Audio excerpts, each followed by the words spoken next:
Hi everyone, welcome to the Lungleng Show. Today let's discuss and talk about the recent terrorist attack at Palhagam area, which is in Jammu and Kashmir, where 26 innocent civilians' lives were taken by the terrorists. And I think when you listen to the actual story of this terrorist attack, it's quite frightening, and it's very powerful in a way that has impacted the whole country in very negative way. So what we would discuss about is how did that happen, and what are the consequences that we can expect when there's a likely when the tension is rising between the two countries because of the terrorist attack. And as we have learned that there are 26 people having killed from this terrorist attack. Before we jump into what are the repercussions and what are the causes of the tensions now between the two countries, I would like to take you through to explain a little bit about how did the terrorist attack happen. It is through the preliminary intelligence source. It is known that, or it is assumed that they had come via through the.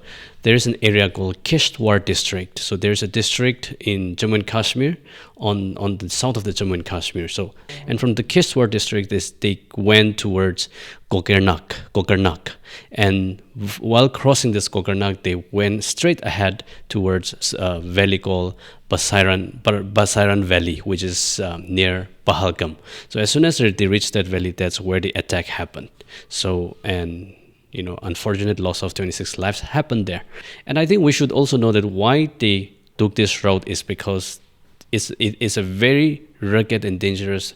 It seems to be a very rugged and dangerous mountainous regions where the terrains are very rugged and rough. And I think they hid through the thick jungle, and what they were able to reach all these inhabited areas. I mean, non-inhabited areas, and they blended so well into the civilians' life. They were not recognized. They were not identified as terrorists in the beginning.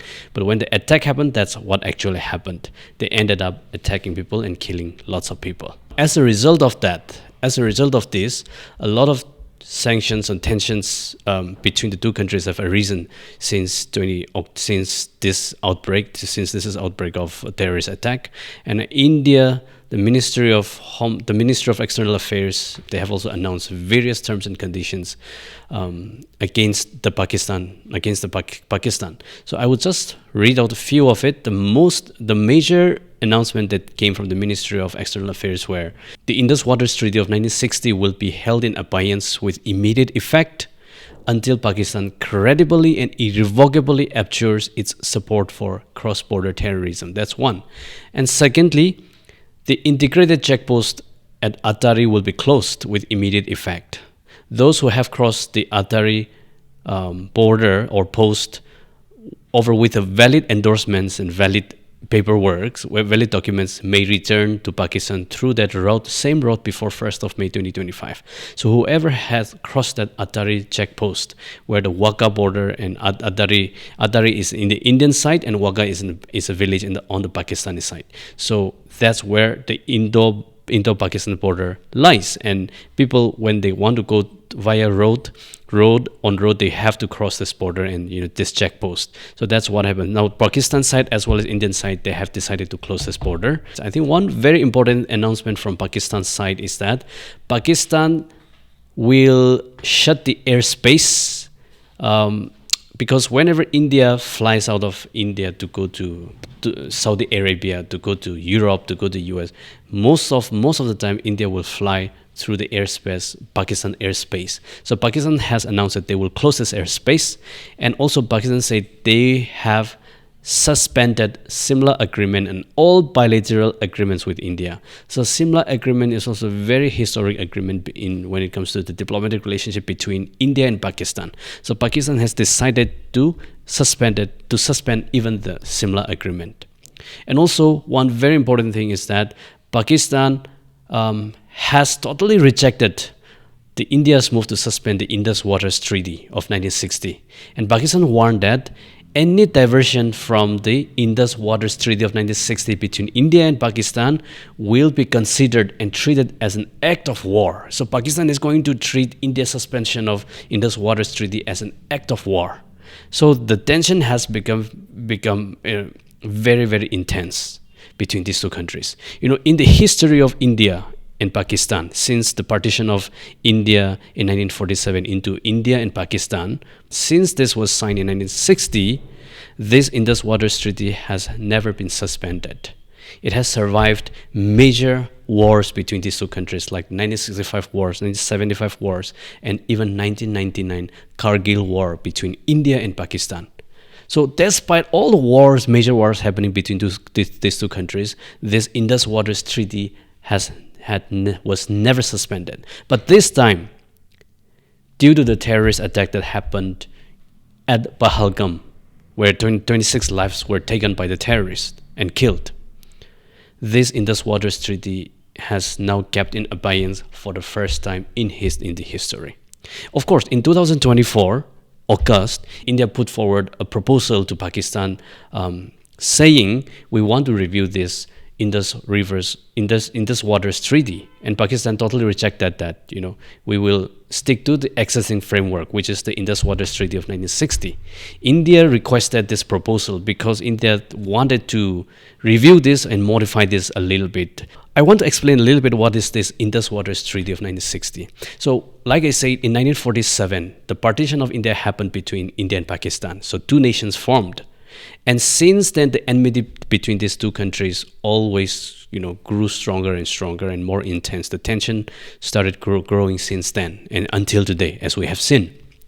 So in 1947, since the partition, this Indus River water system has become a huge bone of contention for these two countries. So that's why there has been tension between these two countries since 1948. And in 1948, India closed the Sutlej River, which is part of the Indus River water system. And then a huge tension arose between these two countries after that. So since this tension was going on, in the early 50s, World Bank finally intervened for these two countries and brokered a deal for these two countries. So what World Bank, under the leadership of Eugene Black, who was the third president of the World Bank, he intervened and World Bank brokered a peace deal between these two countries. Now World Bank has brokered this peace deal as Indus Waters Treaty. So under this Indus Waters Treaty, the water resources are equally distributed between these two countries. I mean, equally in a sense. The rivers in the western front, which are called the Indus, Jhelum, and Chenab, these were given to Pakistan, saying that you can use this water without any restrictions. So Pakistan was given unrestricted use of these three rivers.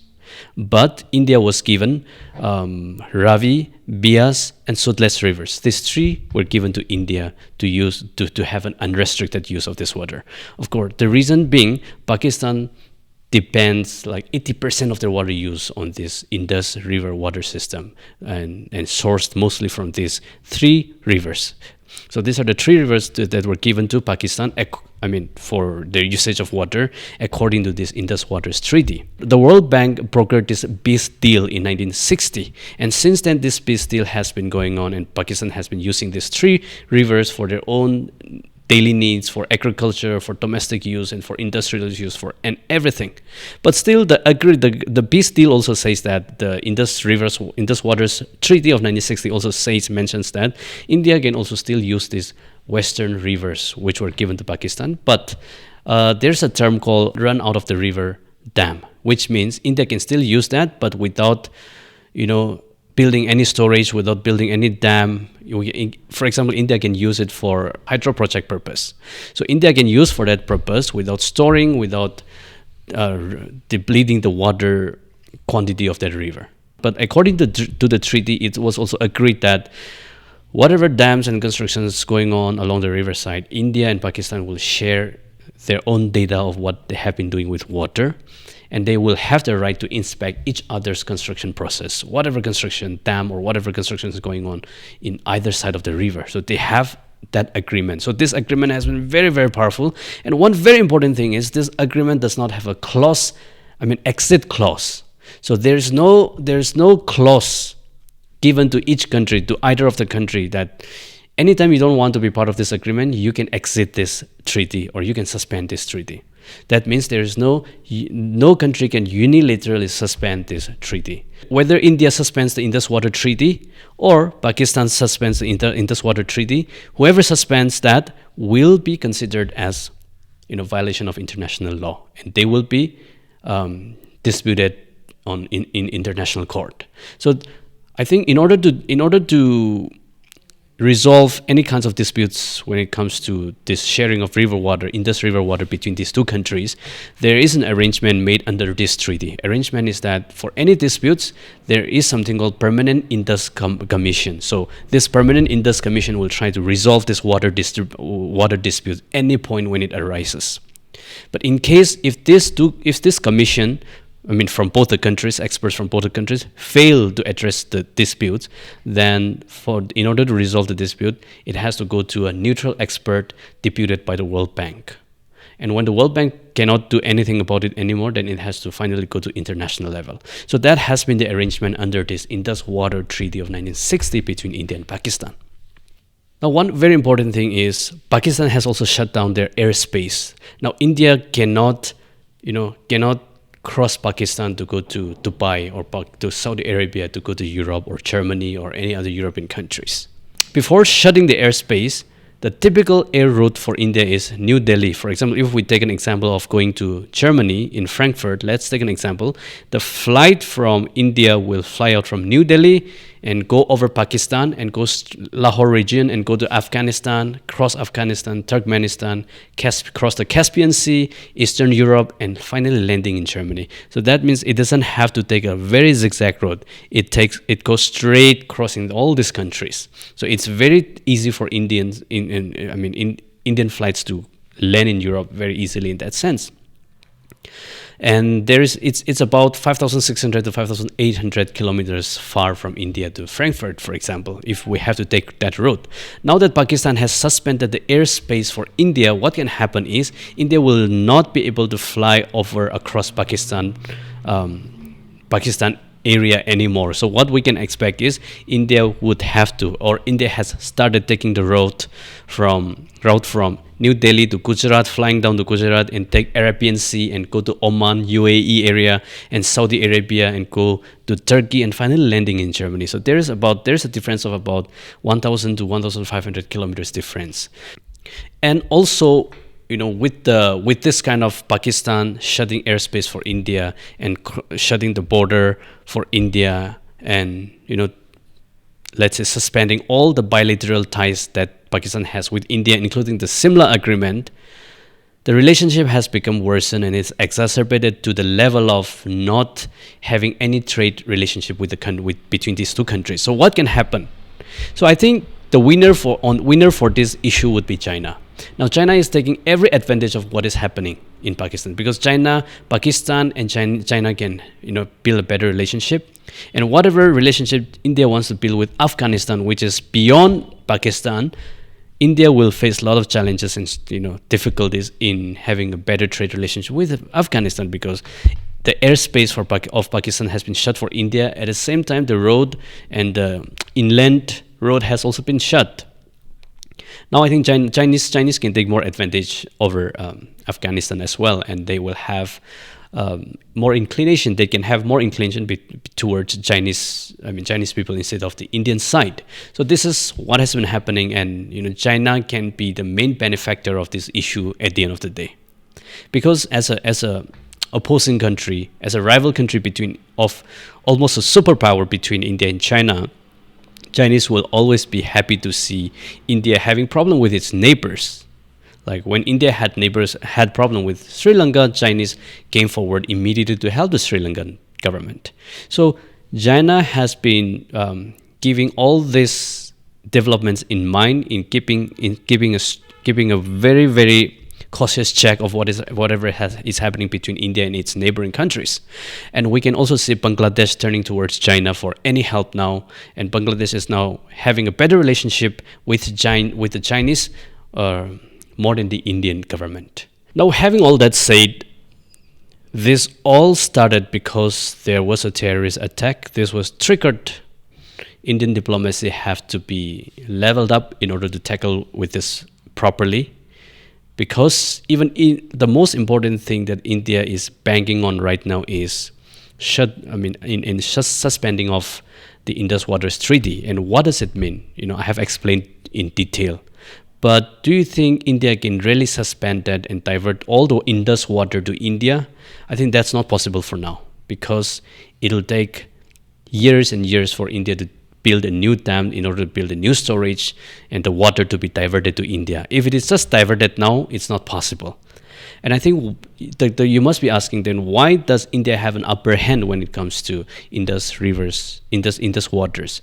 I think because all the Indus waters originate from somewhere in Tibet, somewhere in Tibetan plateau, known as somewhere around the Kailash mountain near around that area. So the water of Indus Waters River originates from that area and flow through Ladakh and come from Kashmir area and finally go to Pakistan, and finally it falls into Arabian Sea.